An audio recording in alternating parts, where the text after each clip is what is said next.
New TV news కి స్వాగతం. ముందుగా హెడ్లైన్స్. బాబుని నమ్మడం అంటే పులినోట్లో తలకాయ పెట్టినట్లే. వైఎస్ జగన్ 40 ఏళ్లు నన్ను ఆదరించారు. నేను మళ్ళీ మీ అందరినీ అన్ని విధాలా అభివృద్ధి చేస్తా.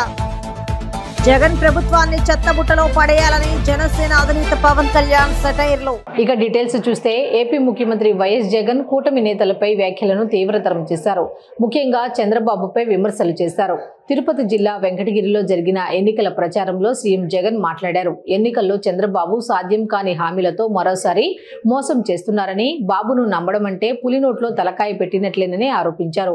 వైసీపీ అమలు చేసిన పథకాలు కొనసాగాలంటే వైఎస్ఆర్ కాంగ్రెస్ పార్టీ తిరిగి అధికారంలోకి రావాలని, చంద్రబాబుకు వేస్తే పథకాలు ముగింపు అవుతాయని పేర్కొన్నారు. ఈ చంద్రబాబును అయ్యా బాబు, నిన్ను మరో మాట అడుగుతా, నిన్ను ఇంకొక మాట అడుగుతా, సమాధానం చెప్తావా చంద్రబాబు అని అడుగుతా ఉన్నాను. 2014 నుంచి 2019 మధ్య నీ పాలన జరిగింది, ఆ చంద్రబాబు పాలన జరిగింది. ఆ 2014 నుంచి 19 మధ్య జన్మభూమి కమిటీలను నువ్వు పెడితే, ఆ చంద్రబాబు పెడితే, 2019లో మేము అధికారంలోకి రాగానే మీ జగన్ ప్రతి గ్రామంలోనూ గ్రామ సచివాలయాలు తీసుకొచ్చాడు.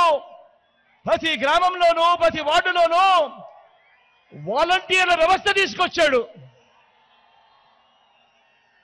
అంటే అంటే నీది జన్మభూమి కమిటీల వ్యవస్థ, నాది సచివాలయాలు వాలంటీర్ల వ్యవస్థ. మరి చంద్రబాబు నేను అడుగుతా ఉన్నాను, నువ్వు పెట్టిన జన్మభూమి కమిటీల వ్యవస్థ మీద నీకు నమ్మకం, విశ్వాసం ఉంటే మళ్ళీ నువ్వు అధికారంలోకి వస్తే మళ్ళీ జన్మభూమి కమిటీలు తెస్తాను అని చెప్పే ధైర్యం నీకు ఉందా చంద్రబాబు అని అడుగుతా ఉన్నాను.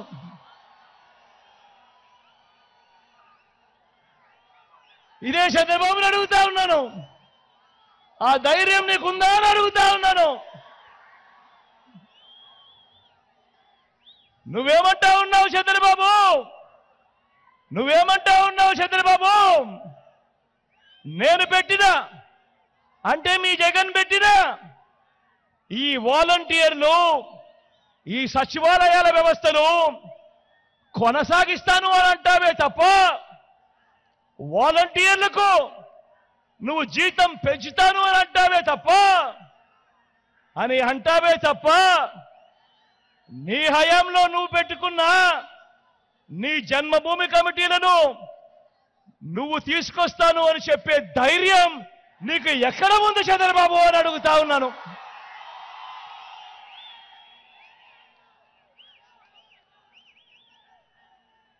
అయ్యా చంద్రబాబు, నువ్వు 14 ఏళ్లు పరిపాలించావు, కానీ ప్రజల బిడ్డ నేను కేవలం 58 నెలలే పరిపాలన చేశాను.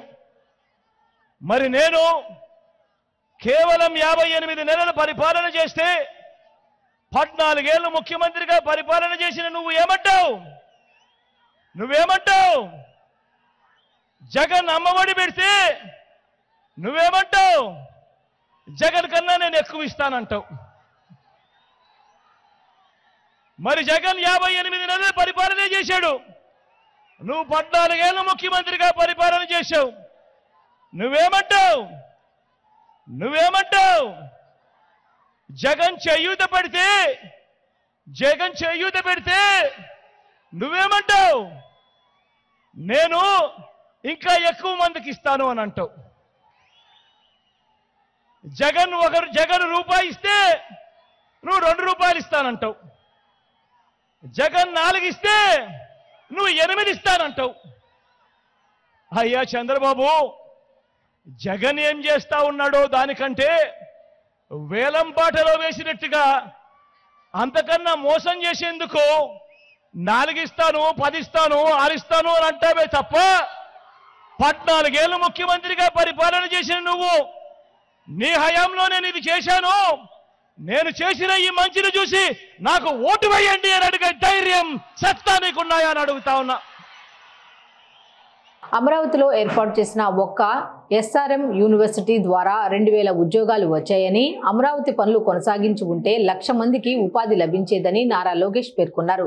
తాడేపల్లి పరిధి పెనుమాక కొత్తూరు సెంటర్లో ఆదివారం నిర్వహించిన రచ్చబండ కార్యక్రమాల్లో లోకేష్ పాల్గొని మాట్లాడుతూ 2019లో అమరావతి రాజధాని ఇక్కడే ఉంటుందని నమ్మించిన ఆర్కే తర్వాత వెన్నుపోటు నమ్మక ద్రోహానికి పాల్పడ్డారని ఎద్దేవా చేశారు. ఆర్కే వస్తే అమరావతి రైతులు నిలదీయాలన్నారు. కృష్ణారెడ్డి గారు ఆయనలాగా నేను రంగులేయలేను తల్లి. అభివృద్ధి సంక్షేమం ఎక్కడ జరిగిందంటే దానికి చిరునామా మంగళగిరి చేసే బాధ్యత మీ లోకేష్ తీసుకుంటారు. ఇల్లులు కట్టారు కానీ శాశ్వత భూ హక్కు పట్టాలు మీకు లేవు తల్లి. మన ప్రభుత్వం ఇచ్చారు. మీరు 2 బటన్లు, ఒకటి పులుగు బటన్ నొక్కితే అకౌంట్ లో 10 రూపాయలు పడుతుంది. అదే క్షణం ఎర్ర బటన్ నొక్కుతాడు తల్లి, అకౌంట్ నుంచి 100 రూపాయల విషయం పోతుంది తల్లి. అమ్మా జగన్మోహన్ రెడ్డి గారికి సవరాజకీయాలని బాగా ఇష్టం తల్లి. 2014లో తండ్రి సమ వాడుకున్నారు. 2019లో సొంత బాబాయిని చంపేసి బాబాయ్ సమ వాడుకున్నారు. ఇప్పుడు 2024 వచ్చింది. ఏం చేయాలని ఆయన ఆలోచించారు తల్లి. ఆయన తెలుసు 1వ తారీఖు నాడు పెన్షన్ ఇవ్వాలని, కావాలని వాలంటీర్ల చేత ప్రచారం చేయించారు. పెన్షన్ ని 4,000 రూపాయలు చేసే బాధ్యత తెలుగుదేశం జనసేన భారతీయ జనతా పార్టీ ప్రభుత్వం తీసుకుంటుంది. నేను దానిపైన స్పష్టమైన హామీ ఇచ్చాను. ఇప్పుడు మీకు సమస్యలు ఏమంటే చేతులు పైకెత్తండి, తమ్ముడు మైక్ ఇస్తారు, మీరు మీ సమస్య తెలియజేయవలసిందిగా కోరుతున్నాను. Thank you. అలాంటిది జగన్మోహన్ రెడ్డి గారు తీసుకున్న మొదటి నిర్ణయం ప్రజావేదిక కూల్చడం. అక్కడి నుంచి చూడండి అడుగడుగున రాష్ట్రం ఒక విధ్వంసభావం అయింది. మనం అనేక ఇబ్బందులు ఎదుర్కొంటున్నాం. 3 ముక్కలు ఆటలు ఆడుతున్నారు మన జీవితంలో. కర్నూలులో ఒక్క ఇటుక వేయలేదు. అమరావతిని సర్వనాశనం చేశారు. విశాఖపట్నం రుషికొండకి గుండు కొట్టి ఒక్క వ్యక్తి బతికేదానికి 500 కోట్ల రూపాయలు ఖర్చు పెట్టి ప్యాలెస్ కట్టారు.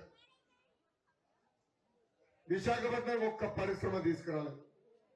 ఆనాడు మన శాసన సభ్యుడు ఆల రామకృష్ణారెడ్డి గారు కూడా ఏం చెప్పారు మీ అందరు గుర్తు చేస్తున్నాం. 2019లో మంగళగిరిలో బహిరంగ సభ జరిగితే అమరావతి గురించి వెళ్ళిపోతుంది, రాజధాని గురించి వెళ్ళిపోతుంది, ప్రజలు నమ్మద్దు, ముఖ్యమంత్రి గారు నేను బతిమలాడుతా, కాలు పట్టుకుంటా, గెడ్డం పట్టుకుంటా, రాజధాని ఇక్కడనే ఉంటుందని చెప్పారు. కానీ నాకు ఎక్కడ బాధ వస్తుందంటే 3 ముక్కలాట్లు అంటే 3 రాజధానులకు ఓటేసిన మొదటి వ్యక్తి ఆల రామకృష్ణారెడ్డి గారు. ఇది వెన్నుపోటు, నమ్మక ద్రోహం. ఆనాడు మీరు 3 రాజధానులకు మద్దతు ఇవ్వాలని నిర్ణయించుకున్నప్పుడు ఎందుకు మీరు మమ్మల్ని మోసం చేశారని ఈ సభకు అడుగుతున్నాం.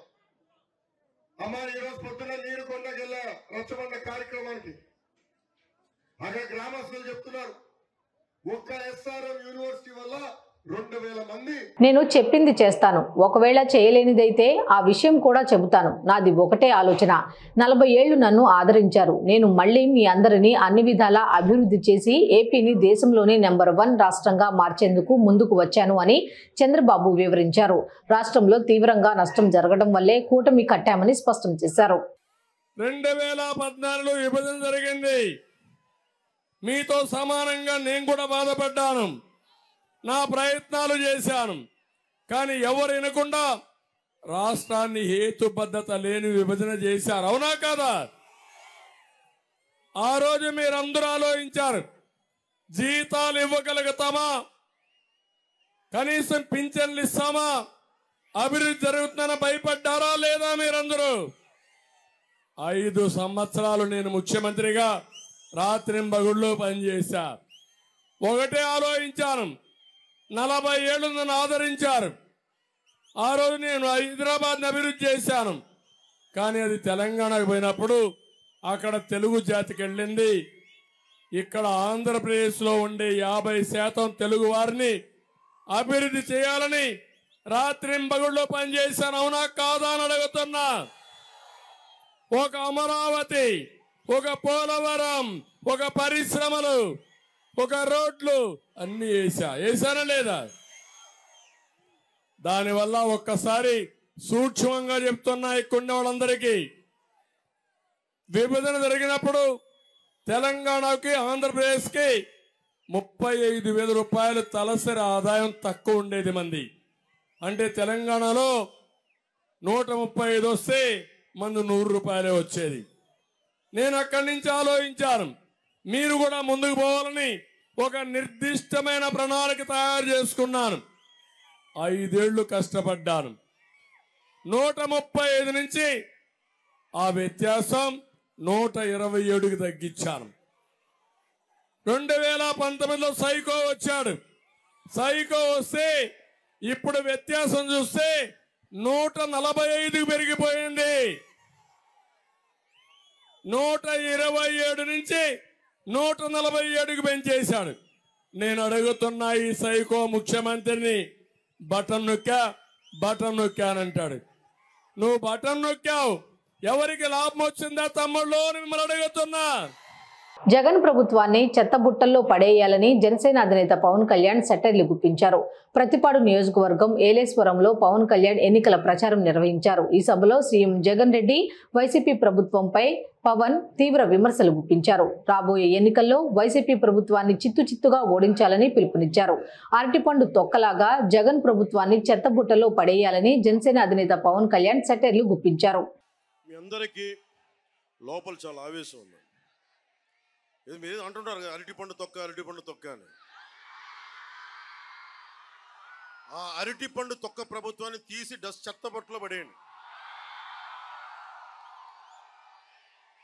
చలమలశెట్టి సునీల్ అరటిపండు తొక్క ప్రభుత్వం నుంచి పోటీ చేస్తున్నాడు ఎంపీగా. స్థానికంగా ఉండే వైసీపీ ఎమ్మెల్యే కూడా మీరనే అరటిపండు తొక్క ప్రభుత్వం, అరటిపండు తొక్క వాళ్ళు తినేసే తొక్క మన మీద విసిరేశారు. అరటిపండు తొక్క ప్రభుత్వం దేనికి ఇసిరి అవతల చెత్తపుట్లో పడేద్దాం. మనం మొత్తం నిండుగా ఉండే ఒక అరటిపండు గెలన పెట్టుకుందాం ఒక్కొక్కరికి. వాళ్ళు అరటి పండే అది కూడా తినేసి మన తొక్క విసిరేశారు. మనకి అరటి వనం ఉండాలి, మన దగ్గర పచ్చటి వనం ఉండాలి, ఆకలికి ఉండకూడదు. అందుకని ప్రత్యేకించి నాకు మీ అందరికీ పత్తిపాడు నియోజకవర్గం ఏలేశ్వరం మండల ప్రజలందరికీ రౌతుపూడి మండల ప్రజలందరికీ కూడా ప్రత్యేకంగా ధన్యవాదాలు తెలియజేసుకుంటూ, నాకు ఈ అవకాశాన్ని ఇచ్చిన మీ అందరికీ పేరు పేరున ధన్యవాదాలు తెలియజేసుకుంటా ఉన్నాను. మీరు మార్పు కోరుకుంటున్నారు కదా, మీరు ఈసారి ప్రభుత్వాన్ని మార్చకపోతే, ఈసారి మీరు వైసీపీకి కనుక ఓటేస్తే మీరే కిరోసిన్ పోసుకొని మన ఒంటికి మనమే అగ్గిపుల్లు వెలిగించుకున్నాడు, గుర్తుపెట్టుకోండి. ముఖ్యంగా యువతకి చెప్తున్నా, భవిష్యత్తు మీది, నాది కాదు. భవిష్యత్తు మీది, మీ పెద్దవారిది కాదు. 2000 ఇంకొక 5 మొన్న 18 సంవత్సరాలు ఉన్నవాళ్ళు ఈ రోజున 23కి వచ్చేసారు. 2019లో 25 ఉన్నవాళ్ళు ఈరోజు 30 ఏళ్ళు వచ్చేసినాయి. ప్రతి 5 సంవత్సరాలకి మారిపోతే మీ భవిష్యత్తు, గుర్తుపెట్టుకోండి. మీరు చాలా బలంగా నిలబడాలి మీ భవిష్యత్తు కోసం. దశాబ్దంగా నిలబడ్డ మీకు, కూటమి ప్రభుత్వానికి మీరు అండగా నిలబడాలి. నేను కాకినాడ పార్లమెంట్ అభ్యర్థిగా మీ గొంతు వినిపించాలని చెప్పి తంగెళ్ళ ఉదయ్ శ్రీనివాస్ గారిని, ఇతను తూర్పుగోదావరి జిల్లా నుంచి వచ్చిన వ్యక్తి, విదేశాల్లో చదువుకోవాలా, ఇక్కడే చదువుకున్నాడు, కష్టపడ్డాడు. టీ టైం అని ఒక చిన్నపాటి టీ షాపు, టీ చైని ప్రారంభించి దాదాపు 24,000 మందికి ఉపాధి అవకాశం కల్పించిన వ్యక్తి. దాంట్లో 11,000 మహిళలు. అలాంటి వ్యక్తిని నేను మీ ఎంపీ అభ్యర్థిగా పెడుతున్నాను. ఇక్కడ మీకోసం నిలబడతాడు. ఉదయ్ శ్రీనివాస్ ఒకటే చెప్తున్నా, ఏ మాత్రం కనుక నువ్వు మా అన్నదమ్ములకి, మా ఆడపడుచులకి ఏ మాత్రం తేడా చేస్తున్నా, ఉదయ్ శ్రీనివాస్ జగన్ ఎలాగ చీల్చి చెండాడుతున్నానో సొంత ఎంపీ అని చూడకుండా చీల్చి చెండాడేస్తాను. మా పార్టీ ఎంపీ, మన పార్టీ ఎంపీని స్పేర్ చేయను. వీరందరూ రాజ్యాంగాన్ని కట్టుబడి ఉండాలి, నాతో సహా, పవన్ కళ్యాణ్తో సహా. వరాపుల సత్యప్రభ గారిని మనకి ఎమ్మెల్యే అభ్యర్థిగా గెలిపించాలని మనస్ఫూర్తిగా కోరుకుంటూ, ఇక్కడికి వచ్చిన తెలుగుదేశం, బీజేపీ, జనసేన నాయకులందరికీ పేరు పేరున ధన్యవాదాలు తెలియజేసుకుంటూ, సైకిల్ గుర్తు మీద సత్యప్రభ గారికి, గాజు గ్లాస్ గుర్తు మీద ఉదయ్ శ్రీనివాస్ గారిని గెలిపించవలసిందిగా మనస్ఫూర్తిగా తెలియజేసుకుంటున్నాం. మీ అందరికీ మనస్ఫూర్తిగా నా హృదయపూర్వక కృతజ్ఞతలు తెలియజేసుకుంటూ, ఒకటే గుర్తుపెట్టుకోండి, మీరు యువకులు, మీరు మీ భవిష్యత్తు. మీరు ఎలా ఉండాలి అంటే గుంటూరు శేషేంద్ర శర్మ గారు చెప్పినట్టుగా మీరు సముద్రం లాంటి వాళ్ళు, తుఫానుకున్నంత బలం ఉన్నవాళ్ళు, పర్వతం అన్నంత శక్తి ఉన్నవాళ్ళు. సముద్రం ఒకరి కాళ్ళ దగ్గర కూర్చొని మొరగదు, తుఫాను గొంతు చిత్తం మననం మెరగదు, పర్వతం ఎవడికి వంగి సలాం చేయదు. మీరందరూ కలిపి నేను ఇంతే అనుకోకండి. మీరు గొంతెత్తితే జగన్ ప్రభుత్వాన్ని ఈడ్చి బంగాళాఖాతంలో పడేసేంత శక్తి మీ దగ్గర ఉంది. దాన్ని గుర్తుపెట్టుకోండి. చిత్తుగా ఓడించండి వైసీపీని. మన భవిష్యత్తును నిర్మించుకోండి. జై టీడీపీ, జై బీజేపీ, జై జనసేన, జై హింద్. రాచరిక వ్యవస్థలో పూర్వీకులు చేసిన తప్పుకి నేటి తరపు బ్రాహ్మణ్యం అవమానాలు అష్టకష్టాలు పడుతోందని జనసేన పార్టీ నాయకులు నాగేంద్రబాబు అన్నారు. పిఠాపురం మండలం విరవాడ రోడ్ బ్రాహ్మణ అగ్రహారం వద్ద జరుగుతున్న లక్ష్మీ గణపతి హోమం కార్యక్రమానికి హాజరయ్యారు. ప్రస్తుతం బ్రాహ్మణులు అనేక బాధలు ఎదుర్కొంటున్నారని, ఇవన్నీ చాలా చిన్న సమస్యలైనా ప్రభుత్వాలు పట్టించుకోకపోవడంతో ఈ పరిస్థితి దాపురించిందన్నారు. దేవాదాయ ధర్మాదాయ శాఖ చట్టం ఎవరి చేతిలో ఉండాలి? అది ప్రభుత్వం చేతిలో ఉండాలా, లేకపోతే ఒక హిందూ సాంప్రదాయాన్ని రక్షించేటువంటి వ్యక్తుల చేతిలో ఉండాలా? అందులో బ్రాహ్మణ్స్ ఉండొచ్చు, హిందూ సాంప్రదాయాన్ని గౌరవించేటువంటి ఇతర కమ్యూనిటీస్ కూడా ఉండొచ్చు. ఇది మన చేతిలో, హిందువుల చేతిలో ఉండకుండా ప్రభుత్వం చేతిలో ఉండటం అనేది ఇట్స్ నాట్ రైట్. ఖచ్చితంగా అంటే ఇవాళ ఒక వక్స్ ముస్లిమ్స్ తాలూకు బోర్డు అంట, దాన్ని ముస్లిమ్స్కి తీసుకోవాలి, వేరే వాళ్ళు వెళ్ళకూడదు. లేదా సిస్టమ్ లేదా, మనం దాన్ని గౌరవిస్తాం. హిందూ ముస్లిం ట్రస్ట్లో మన వక్స్ బోర్డులోకి వెళ్ళి మేము కూడా చేస్తామని మన ఏ హిందూ అడగడం, ఒకవేళ వాళ్ళు అడిగినా అది న్యాయం. అలాగే క్రిస్టియన్కి సంబంధించిన మిషనరీస్ కానీ వాళ్ళ యొక్క చారిటీస్లో కానీ ఏ హిందూ ఎంటర్ కాకూడదు. We should respect. అదేవిధంగా వాళ్ళు ఎవరిని రాలేదు, వాళ్ళ పరిపాలన వాళ్ళు చేసుకుంటారు, వాళ్ళకి వచ్చే ఆదాయంతో వాళ్ళే తీసుకుంటారని చేస్తారు. కానీ మన టెంపుల్స్లో మన మన హిందూ అనేవాడు లేకుండా ఎవరెవరో ఇతర మతస్థులందరూ హిందూ అత్యంత ఉన్నతమైనటువంటి తిరుమల తిరుపతి దేవస్థానానికి చైర్మన్గా ఒక నాన్ హిందూ చేస్తుంటే అది మాకు చాలా అభ్యంతరంగా, దుర్మార్గం. దేవాదాయ ధర్మాదాయ చట్టాన్ని మార్చి మ్యాక్సిమం 70 to 80% అది హిందువుల చేతిలోనే ఉండాలి. అదేవిధంగా దేవాదాయ ధర్మాదాయ శాఖ నుంచి వచ్చినటువంటి ప్రతి పైసా ఆదాయం హిందూ పరిరక్షణ కోసం, సంస్కృత పాఠశాలల కోసం, హిందూ దేవాలయాల కోసం, హిందువుల పిల్లల కోసం, అది బ్రాహ్మణ పిల్లలు ఉండండి, వేరే కులం పిల్లలు ఉండండి, వేరే కులానికి సంబంధించిన వాళ్ళు హిందువులు అయి ఉండాలి, వాళ్ళు ఖర్చు పెట్టాలి. అది న్యాయం కదా. వెల్లంపల్లి సీను అనేటువంటి ఒక దేవాదాయ ధర్మాదాయ శాఖకి ఉన్నాడు, వాడికి గౌరవం లేదు, హిందూ మతం మీద గౌరవం లేదు. వైసీపీలో ఉన్న ప్రతి హిందూకి హిందూ మతం పట్ల చిన్న చూపు. మీరు ఎందుకు వాళ్ళని యాక్సెప్ట్ చేస్తారు? ఎందుకు భయపడకండి. ఈ వాలంటీర్లు వచ్చి మనం బెదిరిస్తారని కూడా ఒప్పుకోకండి. కానీ తిరుమల తిరుపతి దేవస్థానానికి ఎలాంటి వ్యక్తి చైర్మన్గా ఉండాలి? నాగబాబు అనేవాడు నేను, లేకపోతే ఇంకో కూడా కాదు, ఒక చాగంటి కోటేశ్వరరావు గారు లాంటి ఉత్తమమైన పండితులు ఉండాలి అక్కడ. స్వార్థం లేకపోతే ఒక ఎటువంటి దుర్గుణాలు లేని అతి ఔన్నత్యంతో కూడా అద్భుతమైన వ్యక్తిత్వం ఉన్న చాగంటి కోటేశ్వరరావు గారు లాంటి ఉండాలి అక్కడ తిరుమల తిరుపతి దేవస్థానం చైర్మన్గా. వాళ్ళకి ఇవ్వాలి. అంటే అది ఇవ్వాలంటే ఖచ్చితంగా అది ప్రైవేటైజేషన్ అయిపోవచ్చు. ఎక్కువ మంది హిందువు యొక్క పరిరక్షణలో ఉండాలి, హిందూ మతాన్ని గౌరవించే వాళ్ళు పరిరక్షణ. దుర్గమ్మ గుడి ఈ ఎలక్షన్ నోటిఫికేషన్ వచ్చిన తర్వాత రోజుకి 14 లక్షల ఆదాయం పెరిగింది. ఆదాయం 14 లక్షలు పెరిగింది. అంటే దుర్గా గుడి తాలూకు పాలనా నిర్వాహక మండల వాళ్ళు రోజుకి అవలేలుగా 14 లక్షల రూపాయలు తిరిగేశారు. నెలకి ఎంతో చూడండి, సంవత్సరానికి ఎంతో చూడండి. సీఎం జగన్ పాలనకు వైఎస్ రాజశేఖర రెడ్డి పాలనకు అసలు పోలికే లేదని AP PCC chief YS Sharmila అన్నారు. ఎన్నికల ప్రచారంలో భాగంగా షర్మిల మాట్లాడుతూ సీఎం జగన్ పై ఘాటు వ్యాఖ్యలు చేశారు. వైఎస్ఆర్ ఎప్పుడూ ప్రజల మధ్యలోనే ఉండేవారని చెప్పారు. కానీ జగన్ మాత్రం ఎప్పుడూ ప్రజలతో మమేకం కాలేదు. జగన్ పాలనలో మంత్రులకే అపాయింట్మెంట్ దొరకదు అని విమర్శించారు. మరి వీళ్ళకా ఓట్లు వేయాల్సింది? వీళ్ళ రాజశేఖర రెడ్డి గారి ఆశయాలను నిలబెట్టేది?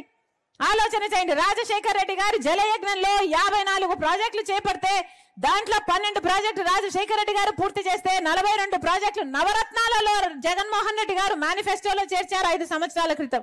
ఎన్ని ప్రాజెక్టులు చేశాడు? సగమైనా చేశాడా? 10 అయినా చేశాడా? 5 అయినా చేశాడా? 42 ప్రాజెక్టులు చేయాల్సి ఉంటే ఏది చేయలేదు జగన్మోహన్ రెడ్డి గారు. మరి వీళ్ళ మేనిఫెస్టో మళ్ళీ నమ్మాలా? వీళ్ళకు ఓట్లు వేయాలా వద్దా? ఒకసారి ఆలోచన చేయండి. టీడీపీ పార్టీ అయినా జగన్మోహన్ రెడ్డి గారి పార్టీ అయినా ఇద్దరు బీజేపీ పార్టీకి తొత్తులుగా మారారు. ఇద్దరు బీజేపీ పార్టీకి గులాంగిరి చేస్తున్నారు. ఎందుకంటే బీజేపీ పార్టీ అధికారంలో ఉంది కాబట్టి, అధికారం వల్ల వీళ్లకు స్వప్రయోజనాలు ఉన్నాయి కాబట్టి ఇద్దరికి బీజేపీ పార్టీయే కావాలట. మన రాష్ట్రంలో ఇక్కడ ఒక ట్రయాంగిల్ లవ్ స్టోరీ నడుస్తుంది. అర్థమవుతుందన్నా? తెలంగాణ లోక్సభ ఎన్నికల్లో భాగంగా సీఎం రేవంత్ రెడ్డి మల్కాజ్గిరి పార్లమెంట్ నియోజకవర్గంలో పర్యటించారు. రోడ్ షో నిర్వహించిన రేవంత్ రెడ్డి బీజేపీపై మండిపడ్డారు. అభివృద్ధి పేరుతో కాకుండా శ్రీరాముడి ఫోటోతో బీజేపీ ఓట్లు అడుగుతుందని ఆరోపించారు. ఇది ప్రజాస్వామ్యంలో తగదని విమర్శించారు. మల్కాజ్గిరితో పాటు ఎల్బీ నగర్ రోడ్ షోలో పాల్గొన్న సీఎం రేవంత్ రెడ్డి అటు బీఆర్ఎస్ అధినేత కేసీఆర్ పై కూడా సటైర్లు విసిరారు. అందుకే ఇవాళ ఈ తెలంగాణ రాష్ట్రం నుంచి బీజేపీని బహిష్కరించాల్సిన అవసరం వచ్చింది. బీజేపీని ఓడగొట్టాల్సిన, బీజేపీని పడగొట్టాల్సిన బాధ్యత తెలంగాణ యువకుల మీద ఉన్నది. వాళ్ళు ఏం అడిగినా అయ్యా మాకు మెట్రో ఎందుకు ఇవ్వలేదంటే జై శ్రీరామ్ అంటారు. అయ్యా మాకు బయ్యారం ఉక్కు కర్మాగారం ఎందుకు ఇవ్వలేదంటే మేము హనుమాన్ జయంతి చేసినాం కదా అంటారు. అయ్యా బీజేపీ ఉట్టకముందు, నరేంద్ర మోడీ ప్రధానమంత్రి కాకముందు మా తండ్రులు తాతలు, వాళ్ళ తండ్రులు తాతలు ముత్తాతలు శ్రీరామనవమి చేసినాము, హనుమాన్ జయంతి చేసినాము, బోనాల పండుగ చేసినాము, బతుకమ్మ పండుగ చేసినాము, మైసమ్మకు ఎల్లమ్మకు పోషమ్మకు కోడి కోసినాం, కళ్ళు కోసినాం. మాకా మీరు వచ్చి చెప్పేది? ఇవాళ బీజేపీ వాళ్ళు వాళ్ళ దైవభక్తి అంతా రోడ్ల మీదనే చూపిస్తున్నారు. మనం అప్పుడప్పుడు బస్ స్టాండ్లో పోటీ లేకపోతే ట్రాఫిక్ సిగ్నల్ కాడ చూస్తాం, ఒక పెద్ద స్తంభాలంలో దేవుడి బొమ్మ పెట్టి కొంతమంది అడుక్కుంటుంటారు. అయ్యా ఈ దేవుని చూసి, అయ్యప్ప స్వామిని చూసి మాకేమని ఇయ్యని. అట్లా బీజేపీ వాళ్ళు కూడా శ్రీరాముని చూసి మా కోట్లు వేయండి అని అడుక్కునే పరిస్థితి ఈరోజు వచ్చింది. అందుకే నేను బీజేపీ సోదరులకు నేను చెప్పదలుచుకున్నా, దేవుడు గుడిలో ఉండాలి, భక్తి గుండెల్లో ఉండాలి తప్ప దేవుడు గుడిలో ఉండాలి, భక్తి గుండెల్లో ఉండాలి. బస్ స్టాండ్లో పోడతా దేవుడు బొమ్మ పెట్టి బిచ్చమత్తు అడుక్కున్నట్టు దేవుడి పేరు మీద ఓట్లు అడుక్కోవడం మీకు తగదు.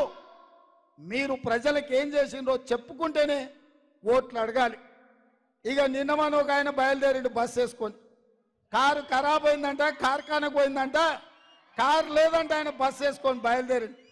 కొడుకు చెప్తున్నాడు జర్ర కారు అనుం చెడ్డది, కార్ఖానకు పోయింది, మళ్ళీ వస్తుందని. రాదింగది కారు మొత్తం ఖతం అయిపోయింది, కార్ఖానకు పోయింది. నువ్వు కార్ఖానాలో పెట్టంగానే ఎవడో టైర్లు పయ్యలు ఇప్పుకపోయి జుమరాత్ బజార్లు ఎప్పుడో అమ్మేసిండు. కారు తూకం కింద అమ్మిండ్రు నాయన, ఇంకా మళ్ళీ మీ కారు రాదు. ఇక బస్సులో తిరిగట ఆయన చూస్తుంటే తిక్కలోడు తిరునాళ్ళకు పోతానంట, ఎక్కనికనే దిగనికనే సరిపోయిందంట. చంద్రశేఖరరావు బస్సులో తిరుగుతుంటే నిన్న మన మహబూబ్నగర్ పోయిండు, ఆ నుంచి నాగర్ కర్నూలు పోయిండు, గంతకంటే ముందు పక్కనే సూర్యాపేట పోయిండు, మిర్యాలగూడెం పోయిండు, మన భువనగిరి వచ్చిండు. ఇక ఆయన ఎక్కనిక దిగనిక నలుగురు పట్టుకొని దించాల్సి వస్తుంది, 6 మంది పట్టి ఎక్కియాల్సి వస్తుంది. ఏం పొడిచినవా? 10 ఏళ్ళు ముఖ్యమంత్రి వేస్తే సచివాలయానికి రాకపోతివి, 10 ఏళ్ళు ముఖ్యమంత్రి వేస్తే నీ ఫామ్ హౌస్లకు తెలంగాణ ప్రజల్ని లోపలికి రానియకనే పోతివి, పోలీసులను పెట్టి మా మోకాళ్ళ మీద మా కాళ్ళ మీద కొట్టిపిస్తే, మా గద్దరన్న గల్వనికి వస్తే ఎర్రటంటే గేటు బయట 4 గంటలు కూర్చోబెడితే ఏ మోగం పెట్టుకొని ఇవాళ ఊర్లో తిరుగుతున్నాడు కేసీఆర్ అని నేను అడుగుతున్నా. ఓడిండు కాబట్టి, ఉద్యోగం ఊడింది కాబట్టి ఇవాళ మళ్ళా అచ్చుకనో పుచ్చుకనో చేసి కొంగ జపం చేస్తున్నాడు. మీరు ఎక్కడైనా చూడండి, చెరువులలో ఒంటికాల మీద కళ్ళు మూసుకొని ఉంటుంది. ఎందుకంటే కొంగ జపం చేస్తుందని చేప పిల్లలు వస్తే కానీ లటక్కని మింగుదామని. ఇవాళ గట్లనే తెలంగాణ ప్రజల్ని మళ్ళోసారి మోసం చేయడానికి కొంగ బయలుదేరింది బస్ వేసుకొని. ఈ కొంగ పట్ల కూడా అప్రమత్తంగా ఉండి ఈ కొంగ కోటేసిరంటే అది పరోక్షంగా బీజేపీకి వేసినట్టే. అందుకే మిత్రులారా, మీకు అందరికీ నేను చెప్పేది ఒకటే, మా ఆర్టీసీ సోదరులు ప్రాంతంలో ఎక్కువ ఉంటారు. ఆనాడు ఆర్టీసీ దివాలా తీసింది, మీరు సమ్మె చేస్తే మీ కార్మికులను పొట్టన పెట్టుకున్నాడు కేసీఆర్. కాంగ్రెస్ పార్టీని నమ్మి ఓట్లు వేస్తే ప్రజలను నట్టేట ముంచారని విమర్శించారు మాజీ మంత్రి హరీష్ రావు. గత అసెంబ్లీ ఎన్నికల్లో అరచేతిలో వైకుంఠం చూపించి ఓట్లు దండుకున్నారని అన్నారు. కేసీఆర్ కంటే మంచిగా చేస్తారని ఆశపడితే కాంగ్రెస్ ప్రజలను ఇబ్బంది పెడుతుందన్నారు. కాంగ్రెస్ అధికారంలోకి వచ్చినాక రైతు బంధు సరిగ్గా పడలేదన్నారు. అయితే తిట్లు లేదంటే దేవుళ్ళ మీద ఓట్లు. ఒక్కటన్నా ప్రజలకు ఇచ్చిన హామీ అమలైందా? ఎన్ని అబద్ధాలు ఆడినరు, బాండ్ పేపర్ల మీద రాసిచ్చిర్రు, చేతులల్లో పెట్టిండ్రు, కాళ్ళల్లో మొక్కిండ్రు. ఇది సోనియా గాంధీ గ్యారెంటీ అన్నారు. 100 రూపాయల బాండ్ పేపర్ మీద రాసిస్తున్నామన్నారు. రాగానే మొదటి సంతకం రుణమాఫీ మీద అన్నారు. 100 రోజుల్లో అమలు చేస్తామన్నారు. అది చేతిలో వైకుంఠం చూపించింది. ఓడ దాటేదాకా ఓడ మల్లప్ప, ఓడ దాటినాక బోడ మల్లప్ప. ఇది కాంగ్రెస్ వాళ్ళ కథ. ఇది కాంగ్రెస్ వాళ్ళ కథ. దయచేసి ఆలోచించండి. 4.5 నెలల్లో ఒక్క హామీ అన్న నిజంగా అమలు చేశారా? అబద్ధాలు ఆడుతున్నారు. 6 5 అయిపోయినాయి అంటున్నారు. 6 5 అయినాయా? మొదటి హామీ మా అక్క చెల్లెళ్ళు చెప్పాలి.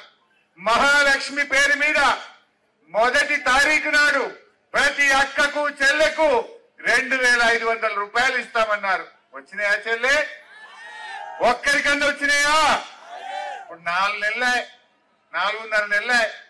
4 నెలలు లెక్క పెడితే నెలకు 2,500 ఇంటూ 4 అంటే ఒక్కొక్క చెల్లెకు కాంగ్రెస్ వాడు 10,000 రూపాయలు బాకీ పడ్డాడు. ఎవరన్నా కాంగ్రెస్ వాడు ఊళ్ళకి వచ్చి అక్క చెల్లెల ఓటు అడిగితే సీపురు గట్టలు పట్టుకొని బిడ్డ 10,000 ఇచ్చినాక మాట్లాడాలని చెప్పాలి, గుర్తు చెప్పాలి. మోసం కాదా ఇది? మొదటి హామీ మహాలక్ష్మి పేరు మీద అక్క చెల్లెలకు మహామోసం. రెండవ హామీ మా ముసలోళ్లకు, వృద్ధులకు, వితంతురాళ్లకు నెలకు 4,000 పింఛన్ ఇస్తామన్నారు. కేసీఆర్ ఉండగా 200 2,000 చేస్తా అంటే చేయలేదు తల్లి. 2,000 చేస్తా అంటే బరాబర్ చేసిందా లేదా కేసీఆర్? వీళ్ళు ఏమన్నారు? మేము 4,000 ఇస్తామన్నారు. పడ్డాయా చెల్లె? పడ్డాయా ఎవరికన్నా? 4,000 పడ్డోళ్ళు కాంగ్రెస్ కోటైంది. పై పడనోళ్ళంతా కారుకు కేసీఆర్ కు వెంకటరామరెడ్డికి ఊకెళ్ళేందుకు ఇక 4,000 పడ్డోళ్ళు కాంగ్రెస్ కు, పడనోళ్ళంతా కారుకు వెంకటరామరెడ్డికి వేసుకుందాం. అంతేనా కాదా? ఇది రెండవ మోసం. మూడవది ఏమన్నారు? రైతులకు ఎకరానికి 15,000 రైతు బంధు ఇస్తా అన్నాడు. వడ్లకు మక్కలకు 500 కలిపి కొంటా అన్నాడు. కౌలు రైతులకు 15,000 ఇస్తా అన్నాడు. వ్యవసాయ కూలీలకు 12,000 అన్నాడు. 24 గంటల కరెంట్ ఇస్తా అన్నాడు. ఒక్కటన్నా వచ్చినాదే? ఇంకా ఒక్కటన్నా వచ్చినాదే? అంటే రైతులకు మోసం చేసిండు రేవంత్ రెడ్డి. ఇలా రైతుల ఉసురు పోసుకున్నాడు. వడ్లు లేస్తున్నాయి ఆ కళ్ళాలలో, ఎదురు చూస్తున్నాడు. లారీలు వస్తలేవు, కాంటా అయితలేవు, వడ్లు లేస్తలేవు. మళ్ళీ 2 కిలోలు తరగంటారు సంచికి అంటున్నా లేదా? ఇలా వడ్లల్లా తరుగు పెట్టినందుకు మనం కూడా ఓట్లలో రేపు కాంగ్రెస్ వాళ్ళకి తరుగు పెట్టాలి. పెట్టద్దా? ఇలా సంచికి 2 కిలోలు తరుగు పెట్టిండు రేవంత్ రెడ్డి. మనం కూడా రేపు ఓట్లలో రేవంత్ రెడ్డికి వెల్దుర్తి మండలంలో తరుగు పెట్టాలి. గట్లయితేనే సోయికి వస్తాడు. ఎవడన్నా కళాలకు ఆఫీసర్లు వస్తుండ్రా? వార్తలు ముగించే ముందు హెడ్లైన్స్ మరోసారి. బాబుని నమ్మడం అంటే పులినోట్లో తలకాయ పెట్టినట్లే వైఎస్ జగన్.